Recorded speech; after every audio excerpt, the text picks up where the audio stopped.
மதுரை மாநகராட்சிக்கு உட்பட்ட வார்டுகளில் கடந்த 3 ஆண்டுகளாக மண்டலம் 2, 3, 4, 5 ஆகியவற்றில் ஆயிரக்கணக்கான கட்டடங்களுக்கு குறைந்த வரி விதிக்கப்பட்டு முறைகேடு நடப்பதாக புகார் எழுந்தது.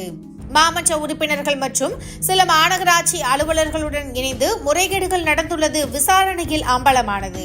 இதற்காக வரி விதிப்புக்கு அனுமதி அளிக்கும் அதிகாரிகளின் பாஸ்வேர்டுகளை சட்டவிரோதமாக பயன்படுத்தியுள்ளனர்.